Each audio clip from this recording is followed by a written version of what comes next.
Well, good morning, everybody, and welcome to TLC Live. Today is November 9, the day after elections. What a night. What a night. What a day. What a midterms election. Shocking results in many ways and happy in another results. And I let you take the microphone because this is your expertise. Well, you don't win them all. Let's use the baseball analogy. The Astros have been to the World Series. They don't win them all, but it's good to win. In sports, as well as in politics, I think you need to be a gracious winner and a gracious loser. One of the things that struck me as the Houston Astros won against Philadelphia Phillies was how complimentary both teams were of each other after the ball game. The Astros thought the Phillies were a great team. The Phillies thought that the Astros were a spectacular team. That's called sportsmanship, and America loves that. The same thing ought to happen in politics. When you lose, as I've often lost, you call your opponent and you congratulate them. And when you win, you're gracious about your victory, and you talk to your opponent, and of course you have to feel what they're feeling, having invested a lot of time, money, and sacrifice from their families, away from their families. They're the losers, and so you have to be gracious. And unfortunately, there are some very ungracious winners in Texas. I think that we're going to highlight one of the most despicable tweets I've seen in politics in a long time, and that came from Henry Cuellar, who won a race in South Texas against Cassie Garcia for the United States Congress. And it's on the screen. You can read it for yourself, but it says, looks like you'll have plenty of free time to audition for Narcos in the future, Cassie Garcia. Nice try, Cassie. It may require you learning some Spanish. Rosetta Stone is on standby. Now, he has apparently removed that. But that is, my friends, the epitome of an ungracious and regrettably bad politics in America and in this state. Not only that, it's like just being a gentleman. Yeah, exactly. That's it. I mean, basic stuff. So basic stuff. Well, let me apologize for Representative-elect Henry Cuellar. That's despicable and embarrassing. Now, and I guess somebody told him to delete the tweet, course but we got it. Of course they did. All right. I look at politics as perhaps a group of investors would look at stocks. I like to invest in trends. I like to look at energy stocks, whether it's Chevron or Exxon, and see the trends, see their portfolio, see their debt, see their return on investments, return on equity, and make a decision as to whether or not I'm going to invest in that equity, that stock, whether it be Ford or General Motors or Chevron or Exxon or, Meta and any of the new technology stocks. Same thing in politics. While everybody gets excited about this candidate won, that candidate lost, the trends are important to me. And I think, just on cursory observation last night, because I was on Channel 11 with Bob Stein commenting on the elections, what I saw, I like the trends. Now, Texas Latino Conservatives is in the process right now of analyzing, crunching the data, and we will report hopefully by next week or within 10 days where the trends are. But I think the trends look favorable for conservative Hispanics in Texas. Now, having said that, we are fortunate enough to have one of the victors, and a man that certainly deserves victory because he's worked extremely hard. I've gotten to know John Lujan, State Representative John Lujan, over the years, and he's a jewel of a human being. And so San Antonio and Bexar County are blessed to have John Lujan reelected as a state representative in a county that's historically blue, Democrat. We now have John Lujan being reelected to his position. So, John, congratulations. We're so proud of you. I can't express how I feel for you and your family. John, felicitaciones. Hey, Andrea and Orlando, thank you all so much for having me on. I am excited about the win. It came like with mixed emotions. Here in Bexar County, you're right. It's a blue county. But I got to have good friends with Mark LaHood, Trish DeBerry, a lot of the judges. And it didn't go good. However, with that being said, the groundwork that we're laying, and Orlando, I think you hit it. I'm really interested in being on next week to watch you guys next week to see those results from those numbers because we're crunching them also. But I think we've laid the groundwork, and it takes good, solid, conservative men and women to put their names out there to get the fight going because we're cracking that door. And I'm telling you what, it's happening and the movement is happening. And we've already seen some successes and we've seen a few setbacks, but those setbacks are to be expected. That's what happens when we have this change. And to be honest, Orlando, I was a little worried too when I saw the early vote numbers come in, and I saw how it was more blue, and I was thinking, man, are we going to withstand that? But we came out, we prevailed, and we came out very, very well. And I think I want to even model my race to see what did I do, how did we do things, so that we can push those values moving forward. I think uh, people react to it, and people want that change. Well, I think that you're a stellar candidate, and I think that's what people don't realize. The product means a lot in elections. There's a reason that people choose Tide over, Clorox or some other brand, or Coca-Cola over Pepsi-Cola or Dr. Pepper. Brands make a difference. You've built yourself a brand, John. You've built yourself a reputation as a hardworking, honest Texan, Tejano, servant of the people of San Antonio. You've done that in your career as a law enforcement officer, as a firefighter, as a little league coach, as a football coach, as a person that cares about your community, that's always hiring underprivileged kids in your own private company to give them a hand up, not a handout. And people are looking at that, and that's exactly right. There are a lot of conservative Latinos that are upset that the triple threat, that is, that Monica de la Cruz, Mayra Flores, and Cassie Garcia, all three didn't win. But my response is, what do you expect after 100 years of blue Democrat, voting trends? You can't flip that in 1 year. And so what you've got to look at is the trends. And I was fascinated, and we're going to talk to Professor Cortina from the University of Houston here in a minute about these trends. But as I looked at the numbers last night, I started looking at South Texas counties where, Republicans were receiving 36, 37, 38, 39, 40% of the vote, which is a good trend. I've always said we don't need 51% of the Latino vote in Texas. If we're in the upper 30s to 40s, we're in good shape for the foreseeable future. And the question is, where is that trend going to go? So, John, take a moment to revel in your victory. Thank your supporters. I know you had supporters statewide, both financially, but you had supporters in your community. You had neighborhood grassroots door campaigning. You had everybody pulling for you, the firefighters. Who do you want to talk to this morning, and what do you want to say to them? Well, first of all, I'm thankful to my family, my wife, and my boys. I put them through a lot, right? And in fact, my wife today said, "Do we have anything to go to today, or can I?" I said, "Man, I want you to stay home and relax." I had to get to the office. I have work to do, and I'm behind a lot on things. I want to catch up on projects, so we're taking care of that.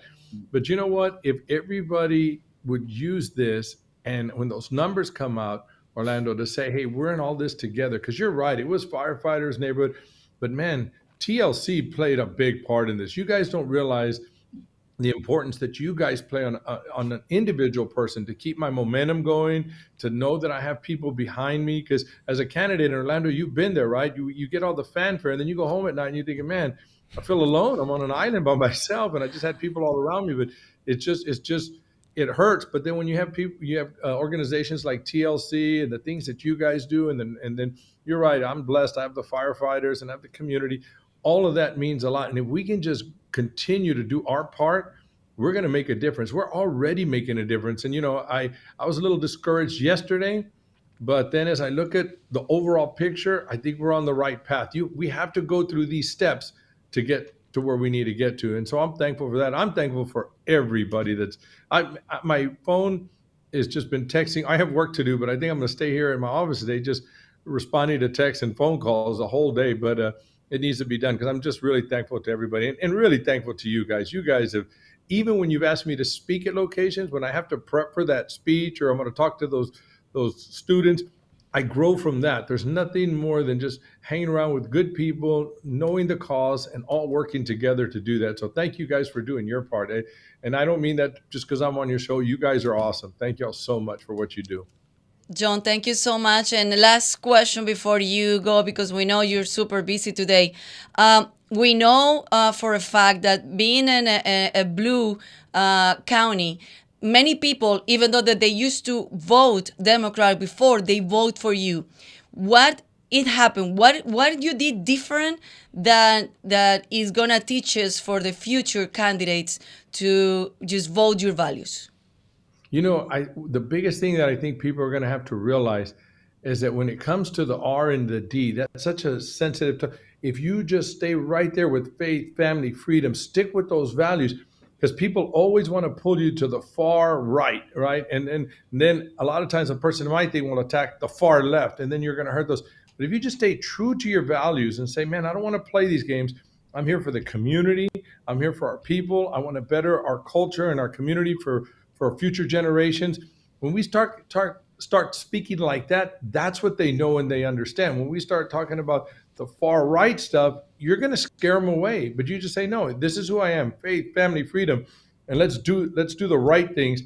Both sides resonate. I had a lot of people that vote all D, but they said, man, you're the only R we voted for. Oh, we know you because they know what I've been doing in the community and those kind of things. And I think that's what's important, especially in the Hispanic community. If we can get the candidates to realize that, because a lot of times we hook in with the party and then we want to go that far right to grab everybody over there and just say, no, I'm going to stay true to my community. I'm going to stay true to my convictions, and the rest will work itself out. That's when we get blessed.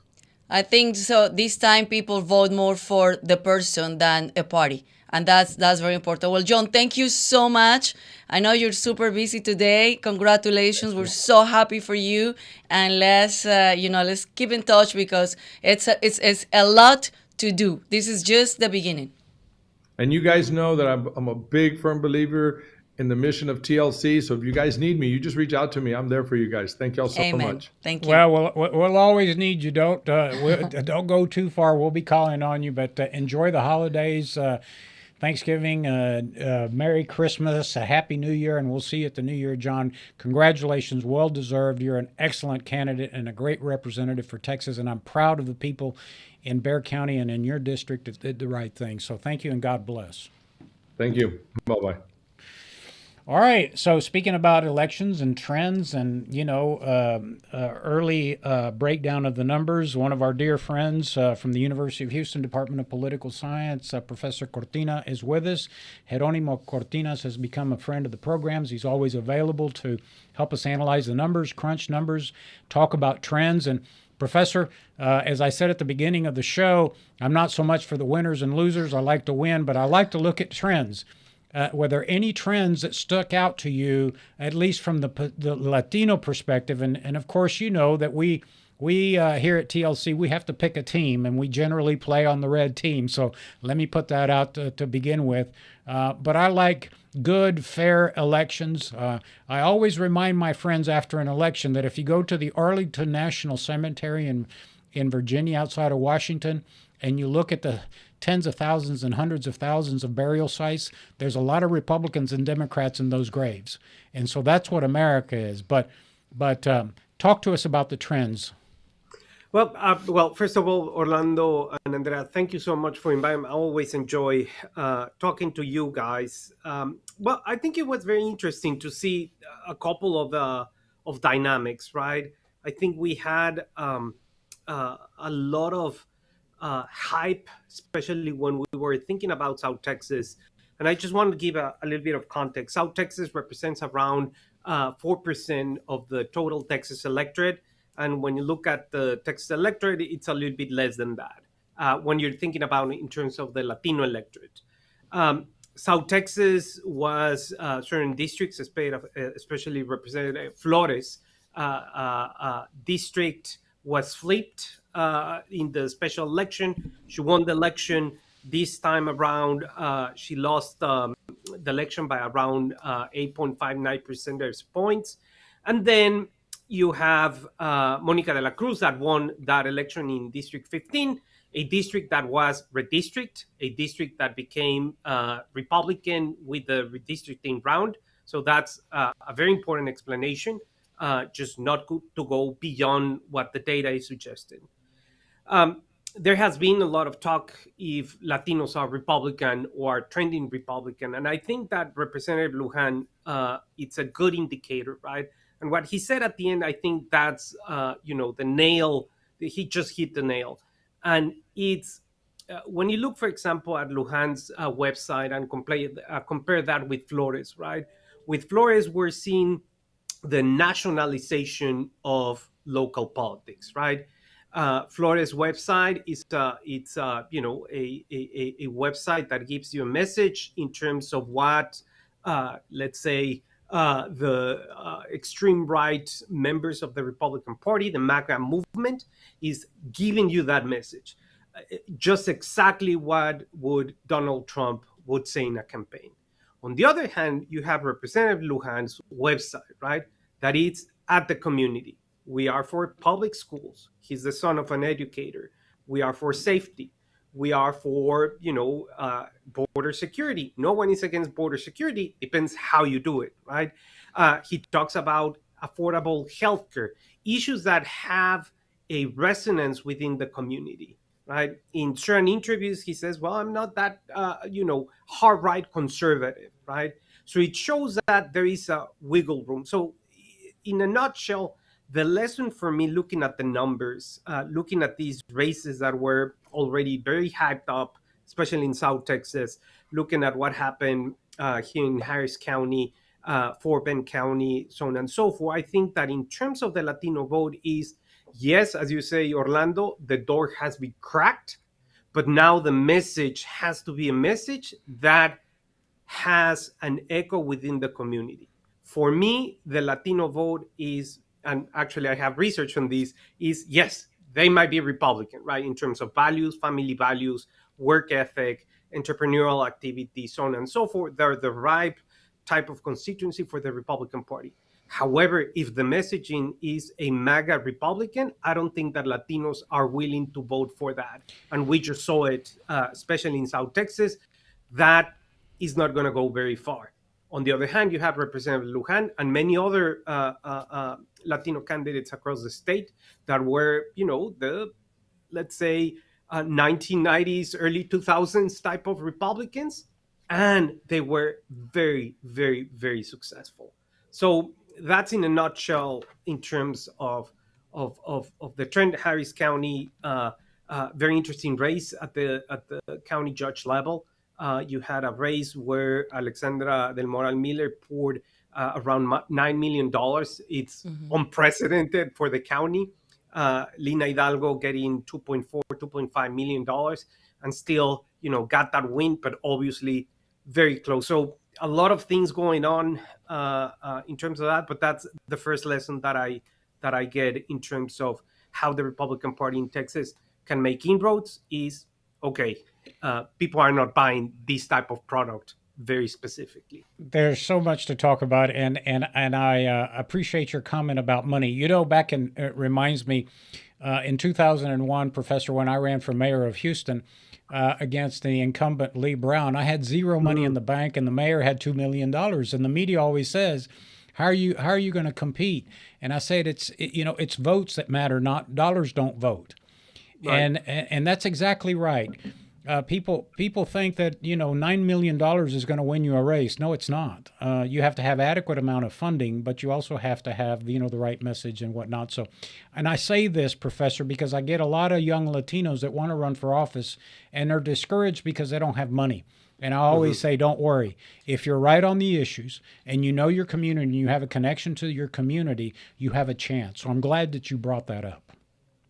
And I think these days, it changed the game with social media. You can do so much with social media and not spend a biggest amount of money, and also the right message that you're saying. And John Lujan is a perfect example. As he is from the community. We were in San Antonio with the bus tour that we did, and I was looking at people talking to him and saying, "John, I just saw you in my church. John, he is like one of us, like part of a community." So I think that make a big, big difference. And you could tell that he was reachable all the time with the people. He was like talking to everybody, and the fact that he was like, and he was telling us, people, I'm a coach for soccer team, so people were like, I'm gonna vote for you, even though that I always vote Democrat. So I think that make a huge difference. And sometimes people think these days that you need to spend a lot of money on TV, radio, and I think you need to spend more time and looking at your heart and really show the community that you care more than Right. showing the community that you have these fancy commercials. And also, the race between Frank Ramirez and Representative Lujan was very interesting, right? It was a very civil race. Both of them during the campaign, closer to the election day, you start to getting spice things up a little bit, and that's understandable. But it was a very civil race. Both of them spoke very highly of each other. Both of them centering the issues. Both of them, as you said, Andrea, came from the community, right? Both of them have very, very, very deep roots in South Texas. So this gives you a very important lesson, right? Run people that are from the community, right? Have a civil issue, because people are tired, right? Whether you're a Democrat or Republican, of the nastiness of politics, right?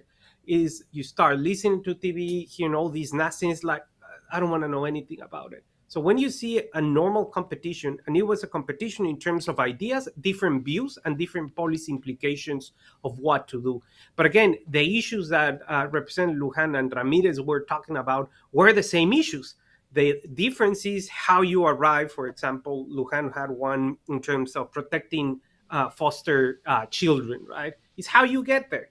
And that, I think, resonated among the community. He won. Is still a very, very competitive district. It's one of the few House districts that are competitive in Texas. He won by about 3,000 votes, around 4 percentage points. That is extremely competitive district. So he has to do a good job if he wants to keep his job for the next 2 years. So that's also a very good indication of how competitive these races at the local level are becoming, because politicians, whether you're a Democrat, Republican, Independent, Green Party, whatever it is, have to deliver to the constituency. And that's extremely important, because at the end, we're going to benefit from a hard-working representative wherever we are. Professor, there's so much I want to talk about, and I just love listening to you and picking your brain. And I'm going to be quite honest. I said long time ago, and I'll repeat this, Donald Trump was a product of the failures of the Republican Party. For many years, the Republicans talked a good game on fiscal conservatism, but even during the George W. Bush era, they spent like drunken sailors. They ran the national deficit up. They ran the national debt up. Spending was out of control. And then yet our party is the one that accuses the Democrats of spending out of control. So Republicans nationally were just fed up. The border was never attended to. Spending was out of control. There was just, it was crazy. I mean, Republicans were winning, but they weren't delivering. You see what I'm saying? And so in comes Donald Trump, says, China's taking our jobs. We're destroying our country by letting all these Mexicans and Central Americans in, and Mexico sends their worst. And, he starts talking all this divisive language that riles up, the right wing of the Republican Party, and we get Trump. And the reason I say that is now that the Republicans, it appears, are going to take control of the U.S. House of Representatives, it's questionable whether Herschel Walker wins in Georgia or not. But the point is, we have divided government. This is an opportunity for the Republicans to start setting their agenda for the next president's election, correct? And so here's what I want to say. Because I have become a big advocate that Republicans need to do something about stabilizing the undocumented Latino community in the United States, which is growing. And people say, well, why are you worried about the Hispanic undocumented? They can't vote. No, they can't. But you know what? Their children, their grandchildren, their cousins, their aunts, they vote. And so the Republicans need to show that we care about what's happened to the good people that, yes, they crossed the border illegally when we weren't looking, right? Wink and nod immigration system. but they've made a contribution in this country. What are we going to do for the 20 million undocumented aliens who have children and nieces and grandchildren that constitute about 60 million people in the United States? Now we're talking about a big percentage.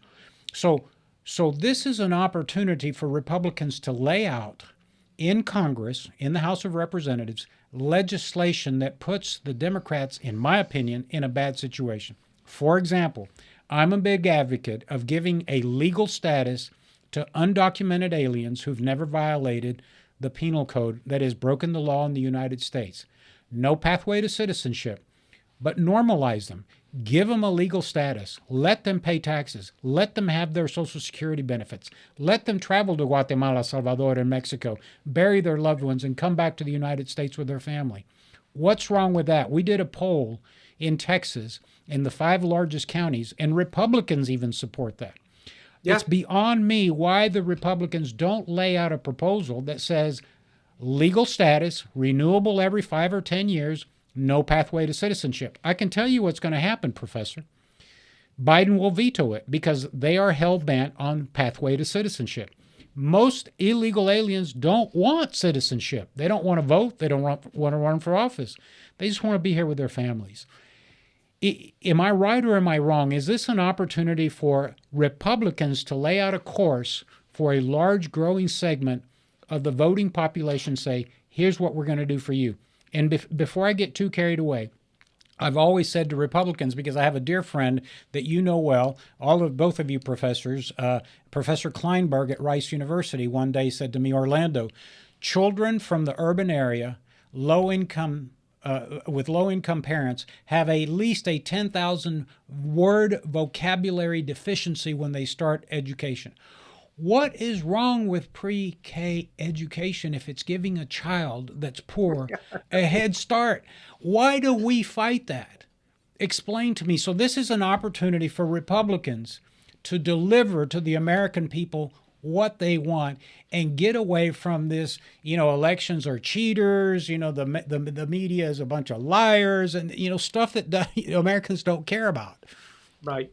Well, I mean, I think you're right on point. And I think, one of the most important issues is, I think this election will give the RNC a little bit of respite in terms of, really sitting down and say, okay, do we want to continue in this, Republican Party controlled by President Trump, right? Whether it's right or not, we agree or not, that's a reality, right? When you look at the candidates that President Trump endorsed, there was a mix, right? And a mix, and you mentioned Georgia, voted for keeping so far Senator Warnock, but voted for the governor, right? The governor has been one of those Republicans that maintain, a traditional Republican stance, right?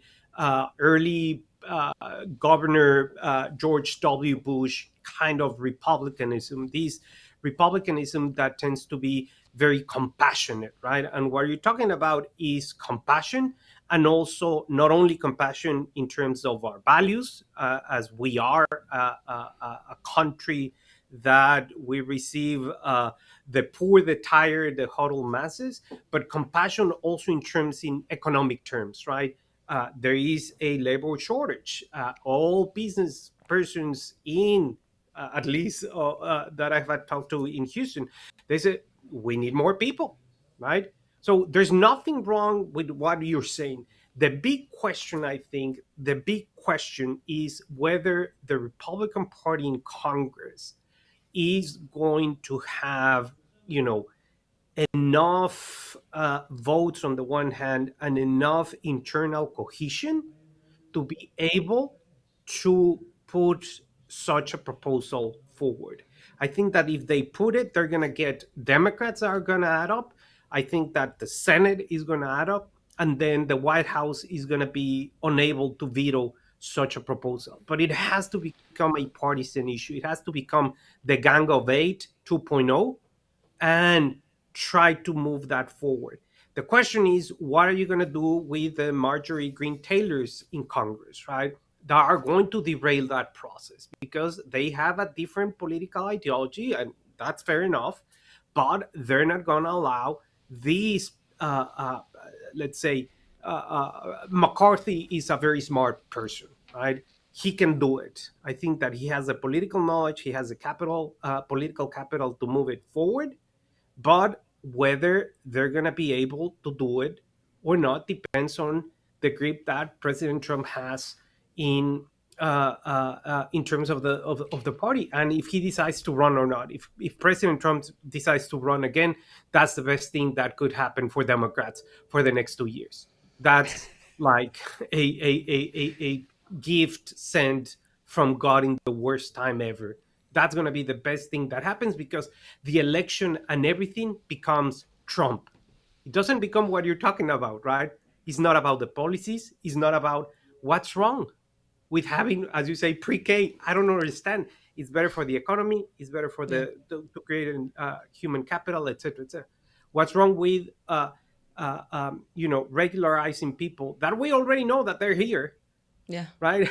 I Yeah. don't. I mean, it boggles my mind. I have studied immigration for the past 25 years, immigration policy, and I still don't understand why we don't move it. Yeah, Yeah. I mean, it's crazy, some of the stuff that I still to this day don't understand what CRT is. I mean, I understand what the fight's about, but it's like Republicans are shadow boxing, right? What are we fighting with CRT? Are you telling me that we as Americans should learn the horrible history of slavery? Exactly. I Yeah. disagree with that. I think that every child in America ought to learn that we did enslave black people in this country and the Americas so we don't repeat that mistake. I think that we Absolutely. need to teach every child in America that Hitler vilified the Jewish world and slaughtered millions of people. So we never repeat that. What is wrong with that? Now, if you're telling me CRT is about black power and that white people today are enslavers and we all hate, Caucasians all hate Mexicans and African Americans, I ain't buying that. And I don't think any reasonable person buys that. But Republicans get so wrapped up around the axle about BLM and CRT and all these imaginary boogeymen, that it just cracks me up and we're wasting time. And I'm looking at the Latino community growing in Texas and the United States and the large population of undocumented, good, hardworking people that don't want to vote. They don't want to ruin our elections. They don't want to be cheaters. They're contributing, for God's sake. What are we going to do with the DACA kids? Move that forward. Everybody in this country agrees that DACA children should not be punished for what happened. Get that. That's simple. That's bipartisan. Get it done. Am I getting too emotional? Yeah, but no, I don't think so. But look at look at the conversation that we're having, right? I bet that if I have the same conversation with someone that adheres to those to those values and think of me as a professor that I'm indoctrinating people, we wouldn't get into the first hello, right? We wouldn't move forward. But here is, you're absolutely right. It's about history. It's about not repeating the same mistakes. I do not understand CRT. I don't know what is CRT. I don't teach that. I will never teach it because I don't know what it is, and I don't care what it is. Right? What I know is exactly what you said. There was slavery, right? We did terrible things to African Americans. We did terrible things, especially in Southwest, to Mexican Americans, right? No There doubt. was segregation. So we cannot erase that, right? I mean, that was done years and hundreds of years ago. We cannot erase that, but we need to move forward. And the only way that we need to move forward is by talking about those mistakes and learning, and young people learn about the history of their country. That's also their history. So I think I that don't was know. the call to action. It's a lot to do. Profesor Cortina, es siempre un orgullo tenerlo usted con Sí. nosotros. Y pudiéramos hablar 2 horas con usted, pero entiendo que usted tiene clase, tiene que hacer todo lo que tiene que hacer hoy. Así que muchas gracias, se lo agradecemos. Y André y yo le debemos un almuerzo en su restaurante favorito un día. No, muchas gracias. Siempre un placer estar con ustedes dos. Muchas gracias. Profesor Okay, Cortina, thank you, gracias. Professor. Thank you so much. All right, Wow. take I care. mean, I always fascinated talking to him. We learn so much. And Um, such a good guy. He's truly, after spending a lot of time with Professor Cortina, very nonpartisan. I mean, he tells it the way it is. he tells you the He truth. doesn't have a It dog in is the what it hunt. is. He's a political scientist. He Yeah. he truly He wants just to go with the know. facts, Yeah, period. yeah. So now our next guest also fascinated his background and everything that we're gonna learn with him because this is Dr. Roger Morefield, Associate Professor of Economics in St. Thomas University, because we need to know now after the midterm elections and knowing how the economy and the inflation is right now, what is the forecast for 2023. Professor, welcome. Thank you so much for being with us. Thank you so much for your time. And I can't wait to hear everything that you have to say about this. Oh, thank you, Andrea. I'm honored to be among such luminaries as yourself and Orlando and the professor and the representative-elect John Lujan. Um, well, where does one start? How does one follow the discussion that just ensued? But um, let me step out of my role as economics professor for just a second here. I greatly respect Professor Cortina, but I okay, faith, family, freedom, great. If we're going to label that MAGA Republican or something like that, then I'll take the label. I just don't enjoy that sort of label being put on, defenders of faith, family, and freedom. Uh, going to the economy, um, please don't shoot the messenger.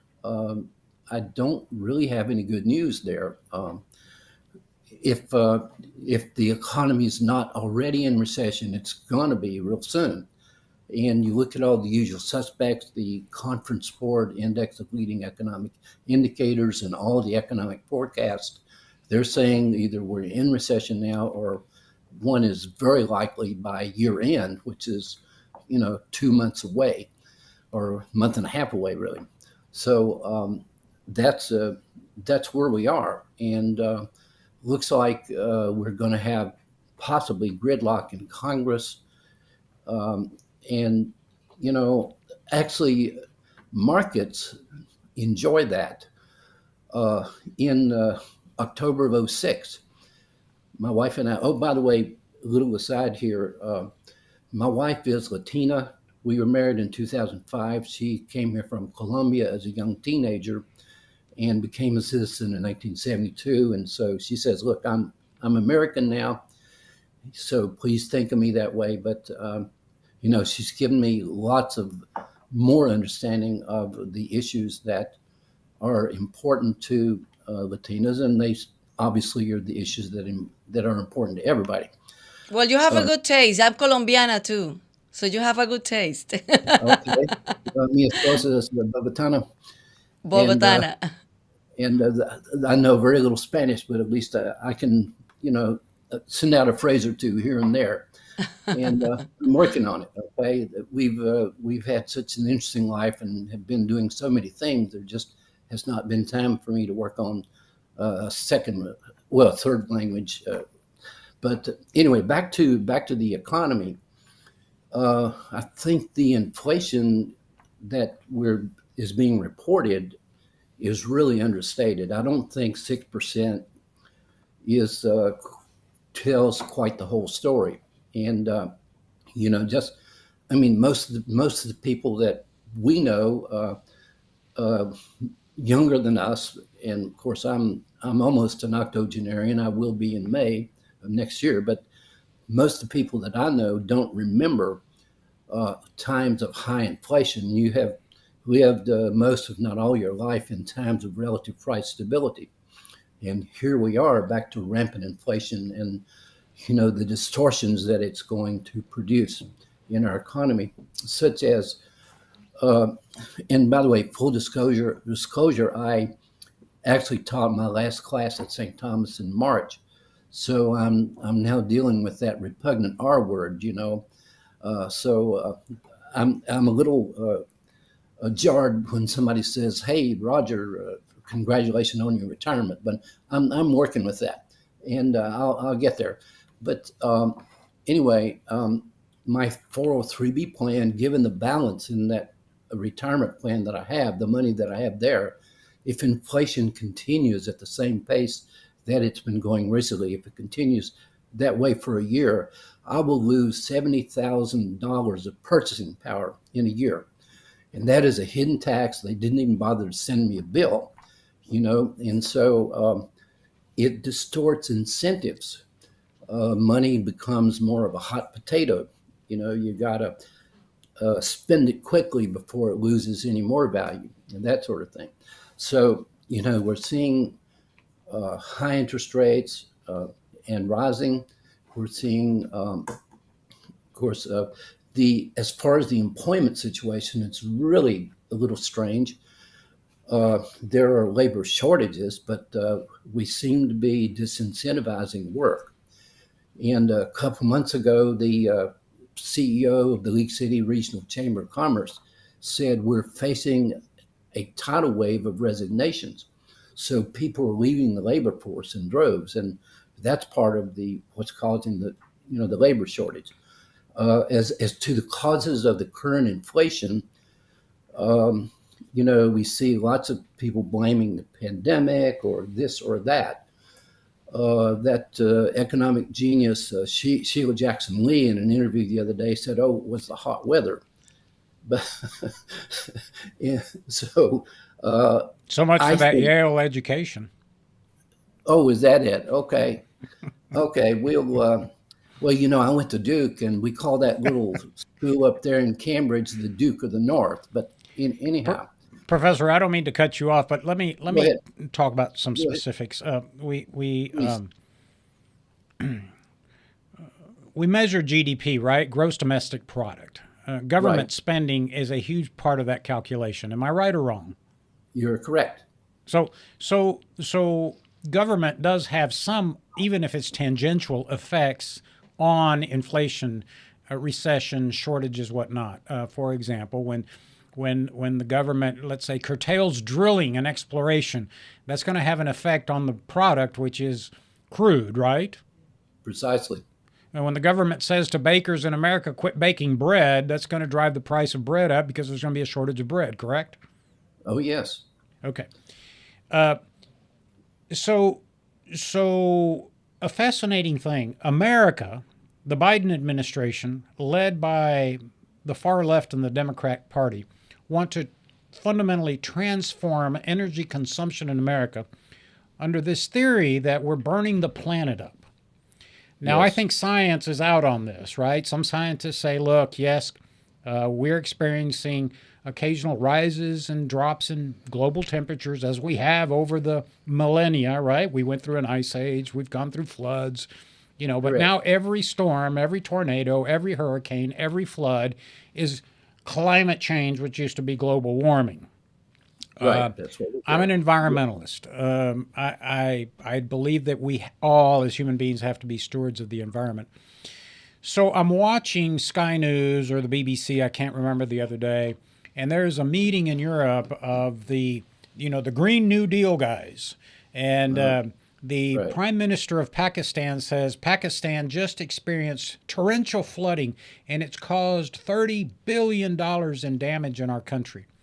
And you know yes. what his statement was? That Western countries need to contribute to the restoration and rehabilitation of Pakistan. Is that the Green New Deal? Is this what it is? It's a transformation of money from or a transfer of money from energy-rich countries to poorer countries. Explain this to me, because I don't get it. Why is the Prime Minister of Pakistan asking the West to pay for the floods in Pakistan?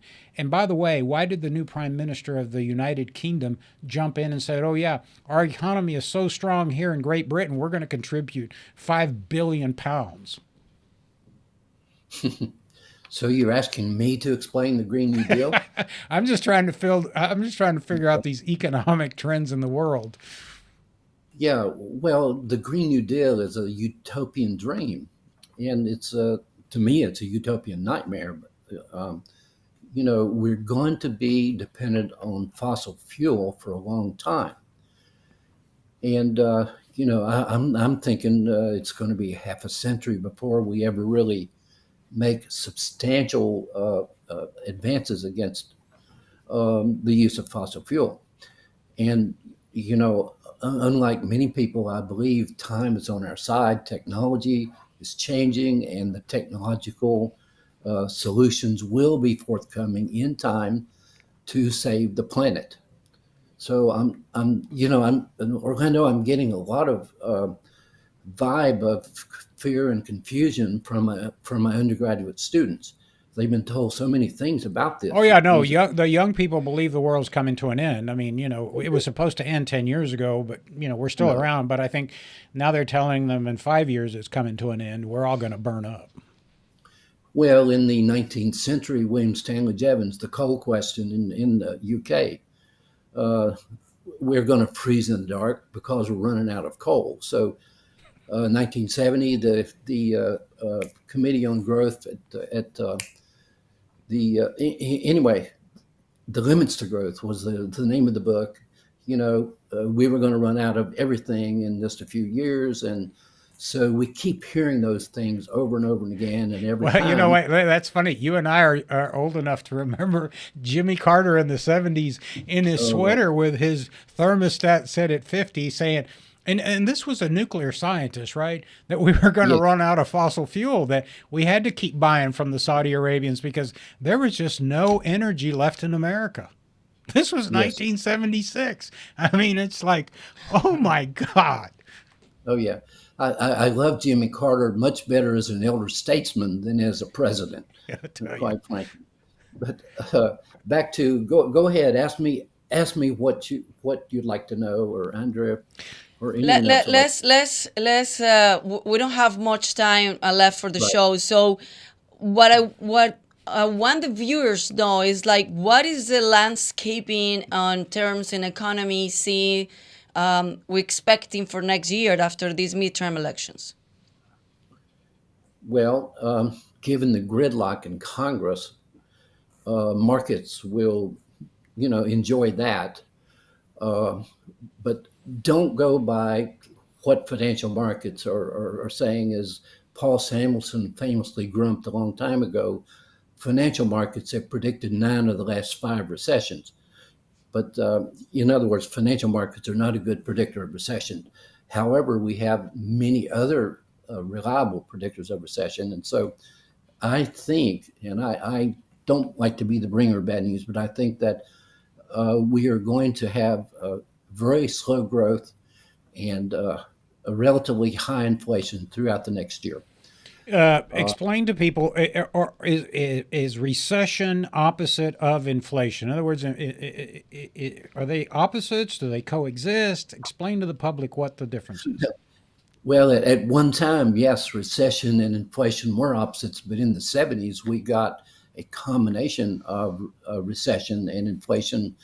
And I believe it was Abel Lerner of the University of Chicago coined the term stagflation, combining the word stagnation and inflation. So I think we're looking at a stagflationary economy again next year. Okay. And also the definition of recession seems to be morphing a little bit. It was always 2 consecutive quarters of decline in real gross domestic product. This one may just be a growth recession where the growth rate goes down to near zero, but not below zero. We'll see how that works. So we may have to tweak our definition of recession a little bit. Right. Professor, it's been an honor to have you. One of the good things and the good news is I tell people, don't despair. One of the most beautiful thing about free markets is that it finds its own level. Recessions come, inflation comes and goes.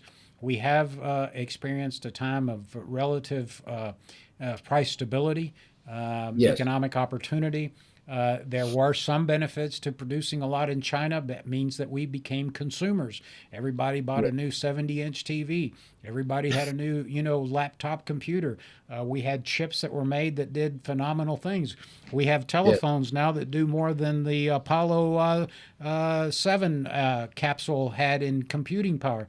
You bet. So, the economy is the economy. It'll come and go. And we're going to survive. The important thing is that we preserve free markets, that we preserve capitalism, and that we have a good government that understands good fiscal policy. You're preaching to the choir, my friend. I agree. All right, 100%. Professor.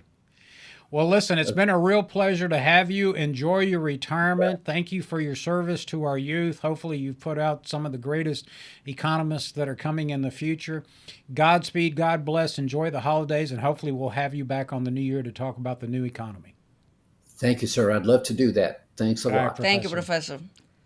Thank you, Andrea. Well, we're going to see what is going to happen with all the results. We're going to still watching the numbers. Yep. And Not much is going to change. Divided government. That's good for the stock market. By the way, I get a kick out of Joe Biden. I've got 4 minutes left. So it's the end of the year. I feel a little giddy. Joe Biden. Remember, he was trying to appease Ocasio-Cortez, right? To say, yeah, the energy companies are monsters and they're horribles. And look at their profits. They're $20 billion in profits. And I said to the other day, well, who's profiting? The American stockholders. Who profits? Retired people like the professor, like I'm going to be here pretty soon, that have investments in 401k in the stock market. When Exxon does well, when Chevron does well, when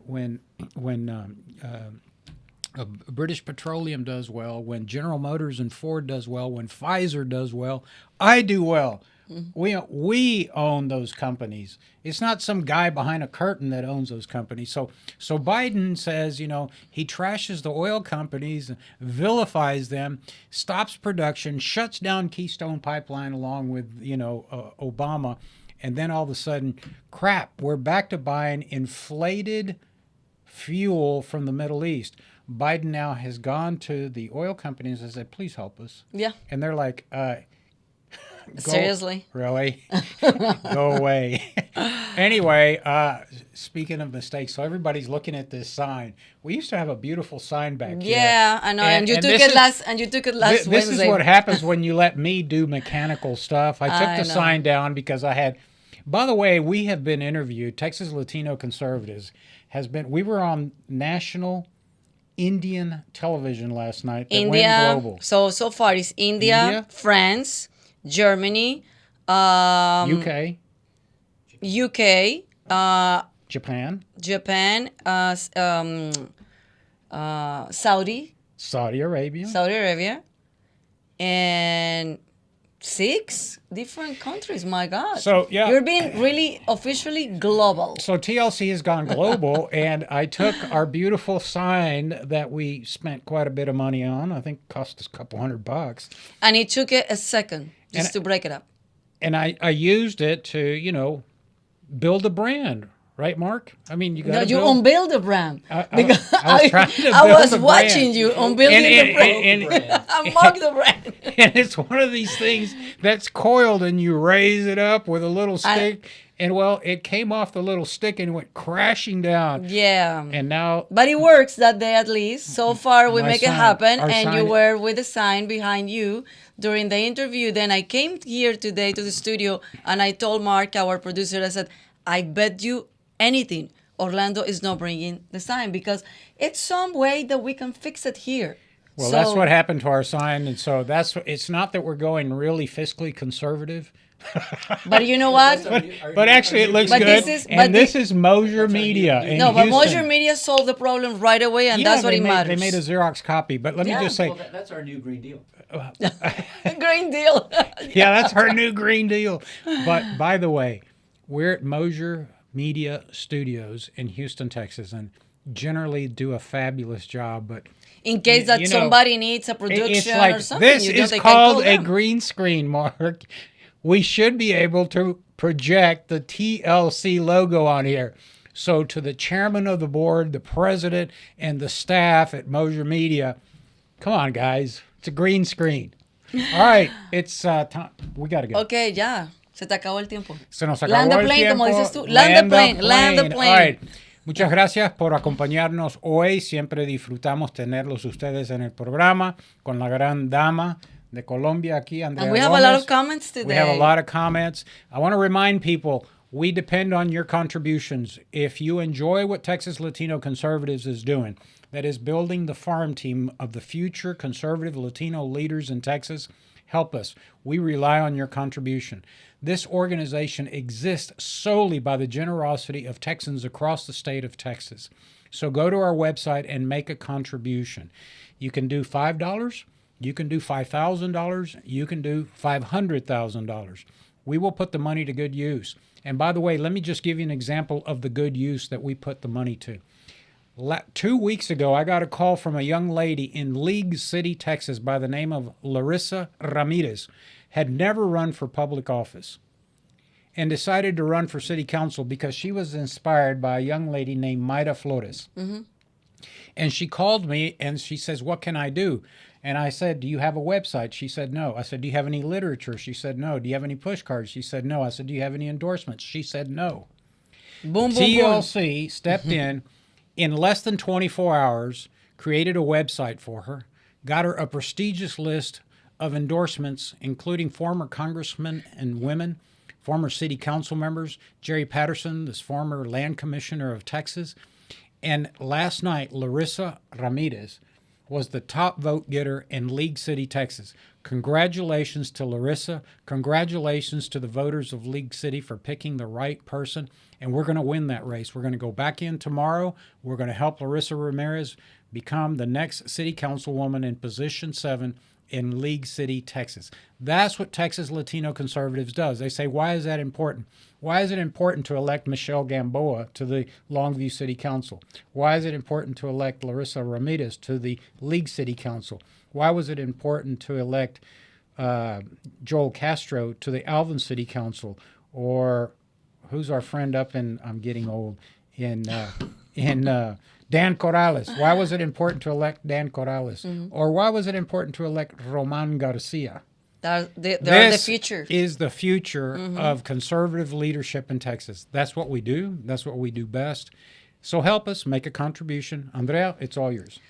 Okay, finally I can talk. Just go to our website, TexasLatinoConservatives.com, TexasLatinoConservatives.com, and I'll see you guys next Wednesday. Nos vemos el próximo miércoles. Chao, chao y gracias.